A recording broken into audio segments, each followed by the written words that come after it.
What would you say to the aspiring physician associate that's watching this video right now that literally sat here for an hour and 5 minutes?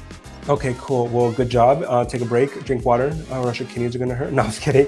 My biggest advice, my biggest advice would be, and I tell this to everybody, envision yourself. This is why we're doing this channel.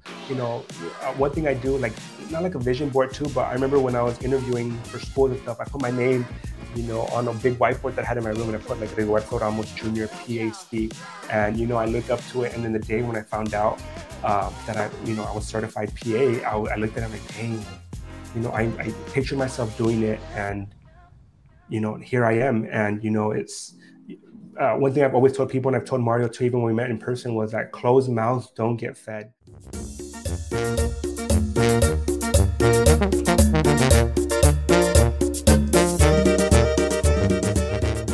So what is the most common medical advice that you give your patients? I think the most common thing is, being, Hispanic or being Latino, however you want to pronounce it, just being cultured and having all the food, it's hard, and I get it. And I get that a lot of them are trying. A lot of times it's like, they're so used to, accustomed, they're like, arroz, frijoles, whatever. And I say, like, you could do it. I want you to have your diet. I don't want you going crazy. Cold turkey, casi, nunca sirve. It rarely works. So I say, my biggest advice is, I don't want you going crazy. I don't want you because, like, on diets or anything. I say, have it with moderation.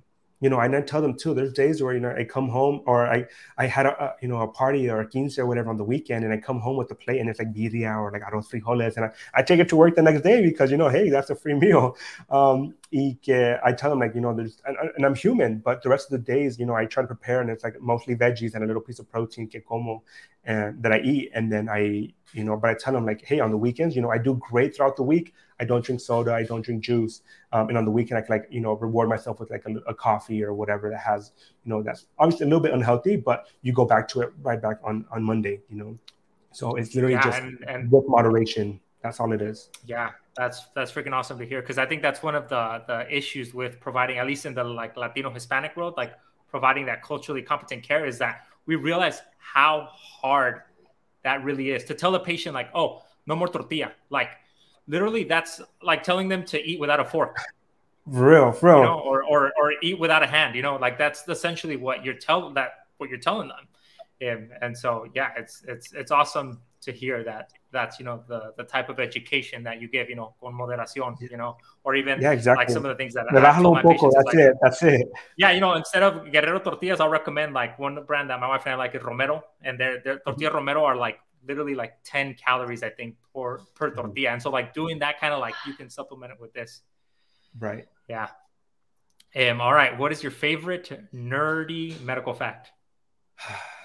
I don't think it's so much about a nerdy medical fact, but I think my favorite bone in the body is the hyoid, because it's just like, doing its own thing, but it's still, a bone. So it's like just chilling there. So yeah, I think that's my biggest thing. Like, it's not connected to any other bone, just floating. Okay. All right. What is your favorite thing to do when you're not working?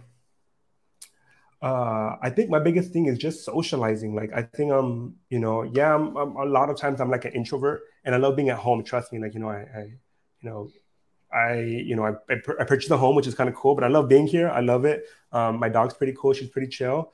Pero, when it comes to socializing, I go all out. I'm just gonna be like, hey, I'm gonna meet with one person, or like 3 people in the same day. So I think just being around the people, whether it be family or like good friends that I haven't seen when I was in school, and just meeting new people like yourself, like, I love it. Like, I just love making all these little connections. Now, this one kind of hits home, talking about parents. Does your family ever ask you for random medical advice? If so, what's the weirdest thing you've been asked? Friends, I think like friends and family. So again, working in OBGYN, people are like literally friends, and like my friends of my family, like they're like people I've met like once at a party, just like, porque go to a party and saluda a todos. They're like, for real, like, hey, you see this mancha? Like, you see that? No, I get people like texting me. I get numbers from people, and it's just like, hey, so and it's a lot of vaginal complaints that I get all the time. I mean, thankfully no pictures or anything, but because Okay, that was my next like, question. yeah. I was like, no, it's literally just like vaginal complaints, like galore. And it's kind of cool that they trust me, but again, I am not going to be doing consults like that. I'm like, hey, that sounds like it could be serious. Go follow up with your PCP. But that's good. yeah, a lot of it. Yeah. It's crazy. All right. Now, do you ever diagnose yourself? I do. So once I had, unfortunately, I did get hit with COVID. I've been, exposed with it face to face, intubating people, y todo eso, and like even testing thousands of people, and a lot of these people came back positive. I've been good, and then I go back to my clinic, and I got it. But once I felt it on the weekend, I'm like, this is it. I'm like, me agarro, and then sure enough, before I got tested positive, I'm like, this is it. It was it. There was nothing else. Like in the middle of the summer, ¿qué más? What else can it be? So that's like the only time I diagnosed myself. All this time that you were dodging it left and right. For real, literally face to face, plexiglass, and a little simple N95. Yeah. And then boom, it just hit me. Yeah, like, no, damn it, that was it. I feel like sometimes I'm like I'll get like some flank pain or something randomly, and I'll be like, my kidneys. Or like I'll just be like, this is it. Like, I need water. Es una piedra. So, yeah, es una piedra. Like, I try not to do it. I leave it for the other professionals. Like I don't want to be a bad patient. Yeah. Any medical shows that you watch for fun or that you just freaking hate / critique? Yeah. So I love all the medical shows, and I love it. I love learning about stuff too. Or like sometimes there's something I didn't learn in school. Again, like we said, it's super quick, it's super fast, it's fast paced.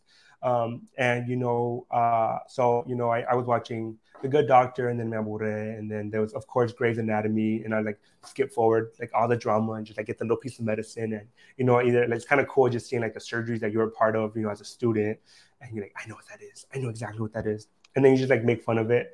I loved Code Black. I think it was like a 3-part series, but it started off as it was a documentary, from LA County Hospital. Before it was like super crazy, and so they made it into a show, and I fell in love too, and I'm like, damn it. But there's a lot of times where the suctioning wasn't even working or connected, or they have like cannulas wrong, or they do fake injections and all that, and I'm just like, but I do it for fun because I know what I'm talking about. yeah, you're just there like fact checking, like that's wrong. Mm-hmm.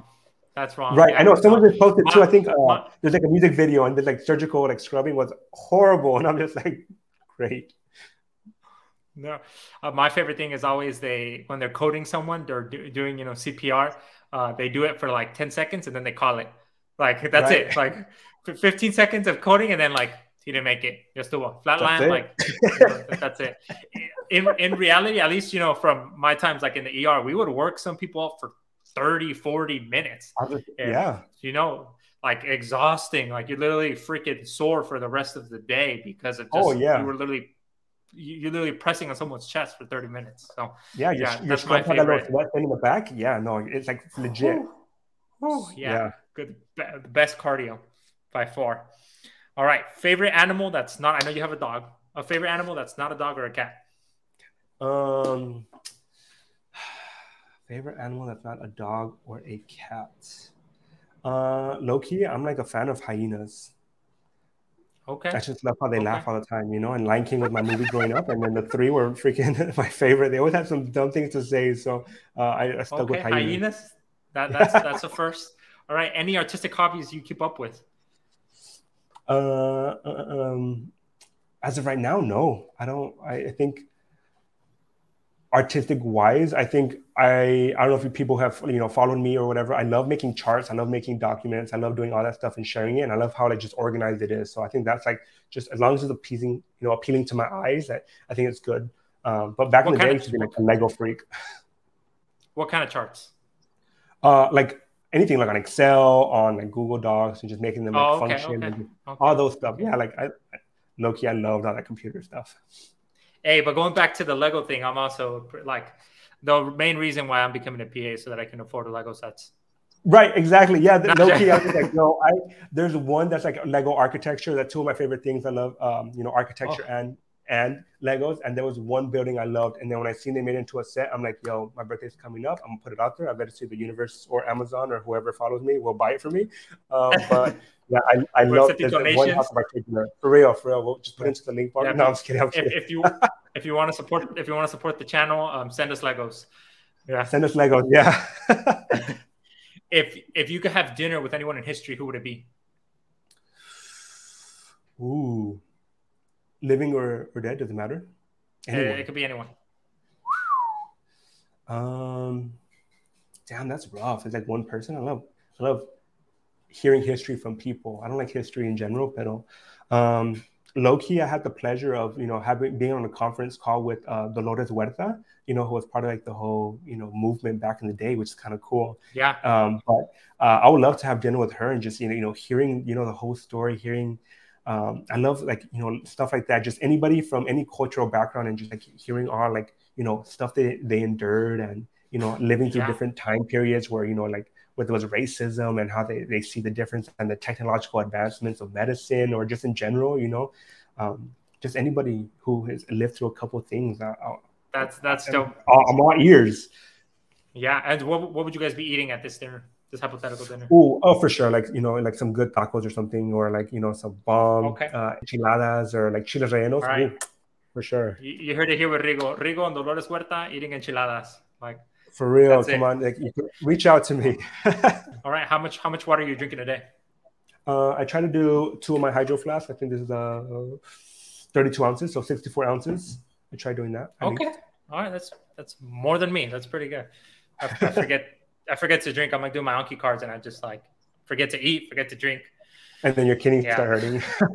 Yeah, my kidneys start hurting. And I'm just like, dang. I was like, and then I get an Anki card with a picture of a kidney and I'm like, oh yeah, water. What is the one thing you would say you're oddly good at? Oddly good at. Ooh, that's a good one. I think it's like attention to detail and like remembering stuff. Like I think people like underestimate that. Like I could have met somebody. There was like one time. Okay, I'm just like a little segue. But I remember when I used to work in retail, and there was I was folding clothes at Macy's. Standard. A seasonal job. And there was this one guy. And I remember we had like a little conversation. He's like, this shirt or this shirt, literally the exact same shirt, off by like one tone or whatever.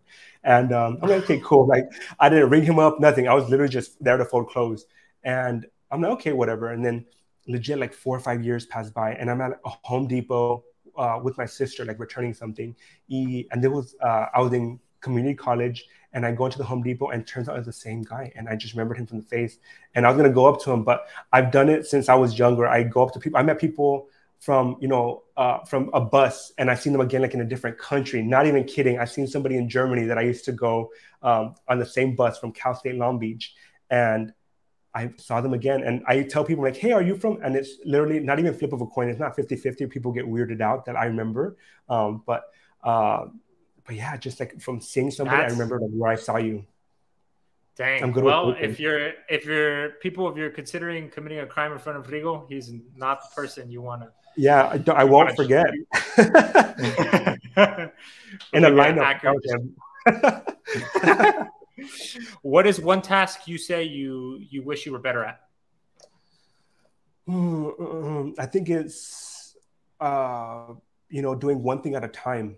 I love being my mind. I love it being super busy. So when it comes to just focusing one thing, it's kind of hard. Even like at work, I have like 3 screens, whether it be like my phone, my iPad, my laptop, and the 2 screens that I have. So I have like 2-3 charts at a time, and I'm also like trying to do another thing at the same time, or setting up questions, or talking to a pre-PA, or lo que sea. Like I love doing so much, but it also prevents me from doing one thing at a time and finishing it at an appropriate time.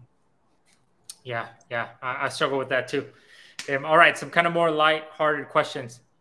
Pineapple on pizza, yes or no? Yes, straight up. All right, ketchup on fries or dip the fries in ketchup?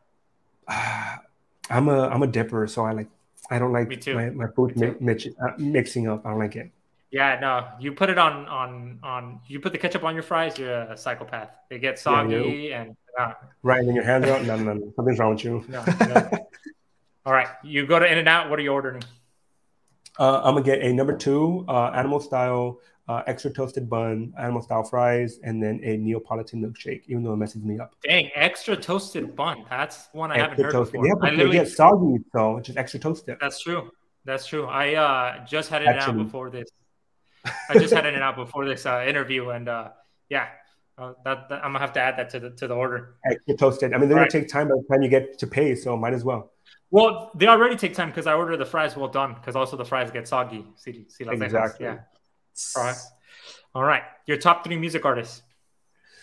I don't think I can answer that question. I love everybody. And sometimes I love somebody like so intensely just for one song, and I'll play it like since I was a kid. So yeah, I can't do that. I don't think I can. I've gone to like concerts and I can't. All right. Then we'll put a spin on this one. What is the artist that you have most lately been listening to on repeat? Mostly been listening to right now? Dang, Yeah. you know what? I gotta say it's Bad Bunny. Like that album is pretty fire, not gonna lie. That's I have true. it on repeat. Literally, my assistants could hear it from my office. My patients could hear it walking into the room.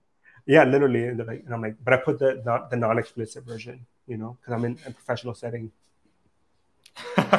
That's good. Good to know, everybody. He's put in the clean version.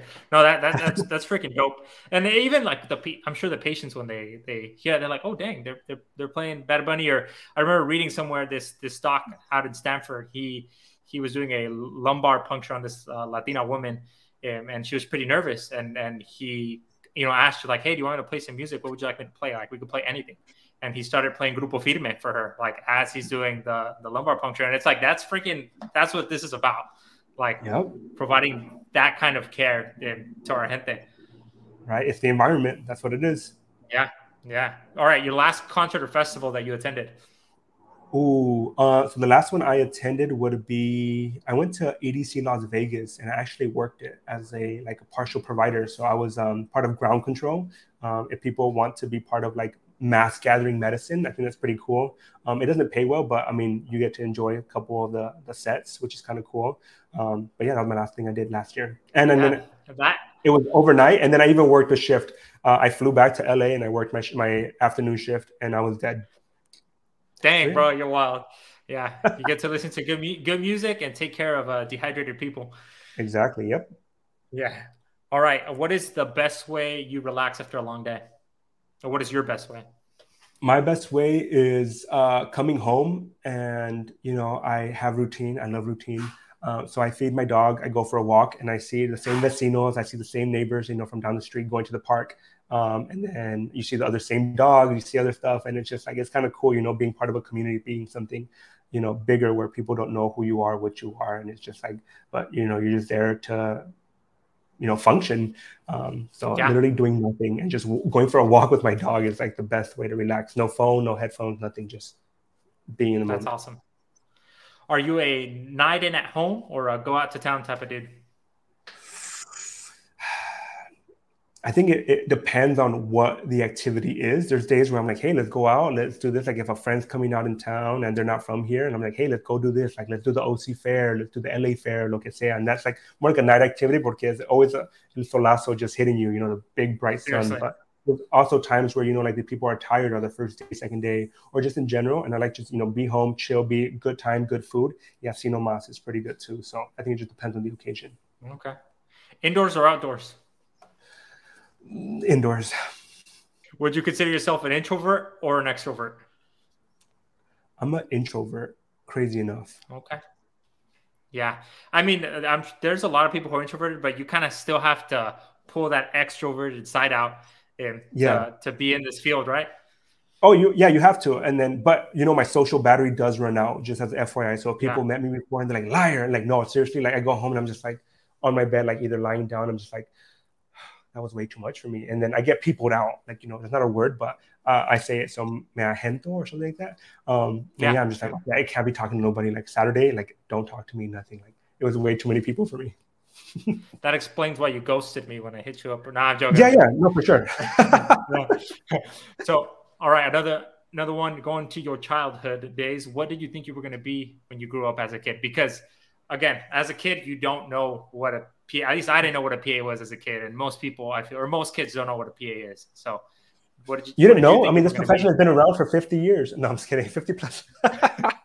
No, when I was a kid, and it changed obviously, like depending on what kid, but in elementary school, I thought I wanted to be a lawyer. I thought they were kind of cool with a little gavel. And then, you know, like, yeah, you got to fight for people and all this stuff. And then I seen how much writing it was, and I'm like, ooh, that's going to be a no for me. You were watching a lot of those Los Defensores commercials, huh, as a kid? Oh, yeah. And then see, like, yeah, all of that. And for real, I was like, yeah, like, what do they say? It was a funny one too. But yeah, like I thought it was going to be the dream, but it was not mine. So, and then as it progressed, I thought I was going to be like, I don't know what else. You know, I low key, I mean, when I was even younger, I wanted to be a bus driver because they always went on field trips. hey, that's pretty. That's some solid thinking right there. All right. Is there a different specialty that you hope to work in someday? Okay, low key, and I think it's like not like fair for like my patients, but I kind of want to do every specialty that I can. You know, like if I have the opportunity to do Okay. like GI or surgery or cardiology or, you know, LGBT health or literally anything like ophthalmology, and like I'm low key considering it. I'm trying to like, you know, persuade this provider because he is this is his first time working with the PA. So and he does like surgeries and other stuff too. So I think that's the beauty of it. Like I love being a PA because I don't know where I'm gonna end up, and that's the beauty that, you know, with time it's only experience, and you know, so I want to do it all, like Ash Ketchum in Pokemon. Gotta catch them all. Yeah, no, Yeah, gotta and catch it's them all. honest. Yeah, it honestly goes up from here. You know, like once you're working and getting more experience, you're getting more pay, and again, the opportunities are endless to work in whatever specialty. That was one of the big reasons I like pursued this field as well. Is like I couldn't see myself doing one specialty for the rest of my life. Right. Yeah. All right, we're almost done, Rigo. You're a Okay. trooper. If you I'm didn't do trying. medicine at all, what do you think you would be doing right now? Crazy enough, I think I would have ended up being like a math teacher, like high school math teacher. Okay. All right. Were there any times you doubted yourself in your pre-PA or PA school journey? Every single day. No, I'm just kidding. There was multiple times, again, being a part of the inaugural cohort. And then also the lack of representation. I think there was times, you know, where I had, you know, my director or other professors being like, oh, it's easy. Like, and I'm just like, hey, do you have anybody like who looks like me that can, you know, can tell me that they were able to do it too? Because all the guest lectures también, you know, or people that didn't look like me. So it was kind of hard. But I doubted myself a lot, you know, and, you know, I think what kept me going was, you know, talking to people, like people that weren't in my program, people who, who were, you know, other PA students también who were also pioneers in their program or in their families. So, but yeah, I doubted myself all the time. Even after I doubted myself. Yeah, it's tough to be doing this, and if you're watching and you identify with our stories of being, you know, first gen, like you're not alone, and this is why we're trying to produce this content, because there's a huge need for more Latino providers, more, you know, Hispanic providers, and people who have experienced the things, you know, that you have experienced. You know, your mom waking up at freaking 6 a.m. to clean and playing Selena music, you know, in the mornings, Right. like all of Las cumbias those on the things, weekends. like Yep. las cumbias on the weekends, you know, your dad waking you up, you know, and telling you cortar el zacate, like all those types of things, like those are unique to us, and they affect the way we provide care for the better. Exactly. Yeah. All right. The next one, if you could change one thing about, these are kind of more deeper questions, okay? So you could put your philosophical hat on. Dang, okay. If you could change one thing about the medical field right now, what would it be? I think would be like insurance being like the hardest thing. Like it's such a barrier to so many people. You know, you see, I have a good friend, you know, who's living in Germany, and she's been there for a cool minute. You know, we were coworkers at Porto back in the day. I'm aging myself. Pero, you know, seeing how they're able to access care, and, you know, like it's like a team effort of the whole country where they, you know, they put in, or they have like a tax for it. But in the same time, you know, you get to see a specialist, you get to see this, whatever, and you like do like a little copay aparte. But I think the insurance in the U.S. is just, it's horrible. And, you know, I have so many people who come in and, you know, for like life-saving measures or something that could improve the quality of life, that either I have to put in the referral, for county, and then have them sign up for a different plan, and then like wait months to be seen for an issue that can be, resolved with, if there's an opening, go ahead and get that surgery and remove it or whatever. And insurance is just, I am not a fan, but I do my best, and I try to like mitigate whatever I can. Yeah. If you could change one thing about the PA profession, what would it be?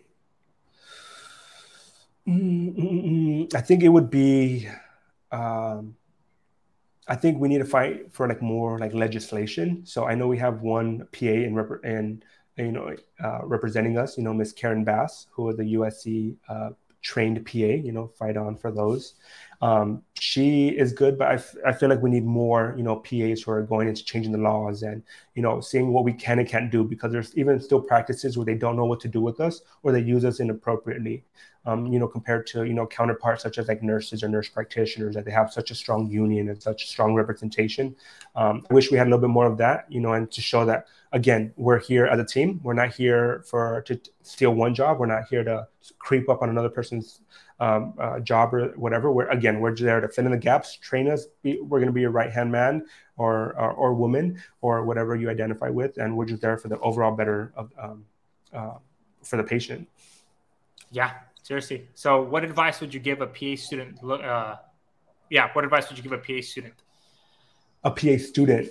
Yes. Oof. Okay. So Mario, you listening? No, I'm just kidding. I think it's when you go on your rotations, be okay with being wrong. Make all the mistakes you can. Even if you're like, you don't know, say you don't know. I feel like I got too comfortable with saying I don't know. And sometimes I did know. But I think, be confident. Even if it's wrong, be okay with being wrong and learn from it. These mistakes are only going to go forward. Even if you have the wrong plan or you had a different thought process, disease process, or whatever, be okay with being wrong. This is the time to do it, because once you're in practice, it is under your license. And, if you didn't make those mistakes, you're just going to be so pompous and so full of yourself that, you can make more medical errors because you didn't, put yourself out there when you were a student. And that's the time to, shine, time to learn, time to make mistakes. That's good advice. Thank you. I'm legit for the viewer. I'm literally probably like 4 or 5 weeks out from starting my clinical. So this is bomb advice right here. Going back to the legislation that you were talking about, are you for PAs for independent practice, or okay with supervising, collaborating with physicians? So where do you fall in that spectrum? Oh, that's a good question. So I like the fact that we work with the collaborating, supervising physician, because, we aren't trained. Like, there's so much more training we can do, working in different specialties. I had the privilege of working with, pediatricians, and, OBGYNs, and they have so much knowledge, with their like specialty, that there's times where like I had to refer, like there's like a rash that I didn't know, or like, a complex case that I didn't learn in school, or like a disease that I never heard of before. And, I like the fact that we're with a collaborating physician, because again, we're not there to take over a role. We're there to help out. We're there to assist, to get seen by somebody, and know enough that you can work them up before you transition care to someone else. Like, and there's nothing wrong with that. I think that's a misconception where people think that, oh, well, you're working up a patient wrong, or you're wasting resources and all that stuff. Like, no. Like, we're trained enough where we can work up appropriately, or like even now, for example, I work with primary care, like a family medicine sub-umbrella of OBGYN. But there's times where because I worked in a OBGYN practice, I know what labs to order, what diagnostic imaging. And then I have that going in the sense where by the time I put the referral, they already have all the information, so they can, shorten the time of care. Or by the time I transfer, it's not going to be like, oh, then someone has to order additional lab, additional imaging. Like, I already know what to do before I transfer. But there's a lot of stuff I still don't know. So I like the fact that we work with a supervising, collaborating physician. Yeah, that's awesome. Even as a student, I feel like I fall on that line as well, of like the collaboration and having the supervising physician. To me, is a good thing. Like, I wouldn't, want this completely like independent, like no oversight type of practice. And it's not a diss to like our counterparts who are in independent practice and stuff, but just I feel like if you want something that's independent practice, I think you should gravitate towards the right profession for you. Yeah, seriously. All right. Now, the last three questions. Were there any people on your journey that doubted you or discouraged you? Yes. So even, from undergrad, I've had counselors and other stuff who didn't want me going to two schools at the same time. They didn't want me transferring. They didn't think I can, take an additional course while working full time. So a lot of it was like counselors that I got, and I'm pretty sure I've heard it a lot from pre-PAs and from other PA Yeah. students, which is, it sucks, because you're there like, like, hey, like you're trying to do it, like Animo, just go straight forward, keep moving forward. Don't let a hiccup, define who you are. And also when I was training as a like the PCA or patient care assistant, like a CNA equivalent, I had the trainer, because hospitals are largely like RN based. It was the person who was educating me was like, why do you want to do PA? The chances of you getting in are slim to none. And so I don't know what you're going to do, but I don't recommend PA for you. And, now we're friends and we're actually, I think we were like colleagues, like for like a little point by the time we were like with the care with some of the OBGYN patients, it was kind of crazy. And I'm just like, hey, like I did it. And look, and now because she ended up getting her nurse practitioner. But it was kind of crappy having, people in the medical field like discourage you, not knowing anything about you. Yeah. Yeah. Seriously. What would you tell that person now? If that's a perfect question. So I'm a person who I don't hold grudges. I try not to be mad at anybody because first off, it takes too much energy. So I think I would tell this person, thank you for fueling my fire and keep going and, to prove people wrong. Even though that's not my purpose. My purpose is to, fulfill my own destiny and do all that. Again, if you're here to prove people wrong, you're going to be in that self-doubt the rest of your life because you always feel like you have to prove somebody wrong. But I just want to say thank you to that nurse, because if it wasn't for you, I wouldn't have saw it within myself that I could do it, and look at where I'm at. So thank you. Yeah, seriously. Last question, we made it. What would you say to the aspiring physician associate that's watching this video right now that literally sat here for an hour and 5 minutes? Okay, cool. Well, good job. Take a break, drink water. Or else your kidneys are gonna hurt. No, I was kidding. My biggest advice, my biggest advice would be, and I tell this to everybody, envision yourself. This is why we're doing this channel. One thing I do, like not like a vision board too, but I remember when I was interviewing for schools and stuff, I put my name, on a big whiteboard that I had in my room, and I put like Rigo Ramos Jr. PA-C. And, I looked up to it. And then the day when I found out that I was certified PA, I looked at it, I'm like, dang, like, I pictured myself doing it, and, here I am. And, it's one thing I've always told people, and I've told Mario too, even when we met in person, was that closed mouths don't get fed. I know with this whole, social media and the glamorizing of medicine, and I come back to it because I see it time and time again. And it's like, sponsorship y todo eso, but, we're not all like celebrities. We're literally regular people with like expensive little letters behind our name. We are your neighbors. We are the people who you see at, the grocery store, at the park, walking your dog. We're regular people. And if you have any questions, reach out. And even if I don't know the answer, our community is so small that I can get you to the right person. I've met people from Mario's class I never thought I was going to know. Like, wait, Mario? It's crazy. And, there's times where I have pre-PAs who are interviewing, and they're like, oh, I was wondering if I could get help with interview advice. And like, but for this particular school, I'm like, hey, like, I don't know how it is for their interview style, but let me connect you to somebody who is, and that person is more than happy to take them as well. And then sure enough, the person gets in, or they just appreciate the help. But you have to do your part, and you have to be a go-getter.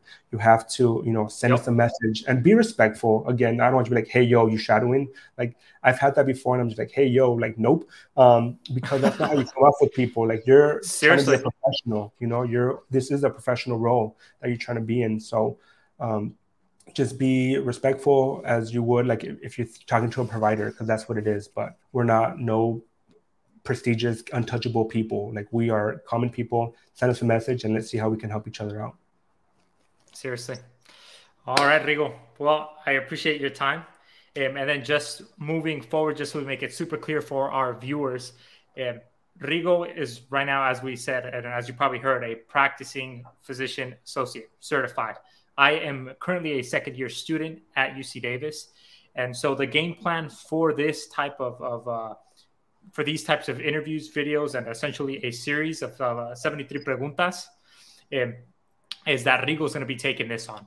And so he will be making his own channel where he's going to be interviewing other PAs and other Latino and Hispanic providers that are doing this thing and are trying to, increase the prevalence of providers that look and talk and do, what we're doing. I will continue to be posting more content geared towards being, in PA school and what I'm suffering through right now. Well, not suffering. I'm loving it. It's awesome, but it's also tough. But yeah, so that will be the game plan moving forward. And we'll make sure to, in the little info box under this video to have all the appropriate links to Rigo's channel. But yeah, we hope to be collaborating a lot more and hopefully bring you guys content like this. And again, like Rigo said, we're not untouchable. You can always reach out to me, to Rigo, send us a DM, and respectfully, and we will do our best to get back to you. Yep. Again, and you can always follow us. So you have, Mario, who's the Mexican PA, and then myself, I'll be the Chicano PA. So Mexican American all the way. You know it. Yes, armó. Yes, armó, compa. Well, I'll conclude it here. Thank you, Rigo. Appreciate you. And thank you. We'll be working soon. For sure. Nos vemos. Hey amigos, thank you so much for watching the entire interview. This was the second part. If you missed the first part, you can go ahead and watch that up here. And if you want to find out a little bit more about who the heck I am, you can watch that down here. Again, I'm the Mexican PA, and that was my boy Rigo Ramos PA-C, the Chicano PA, who also has his own YouTube and Instagram channel. So go ahead and show him some love.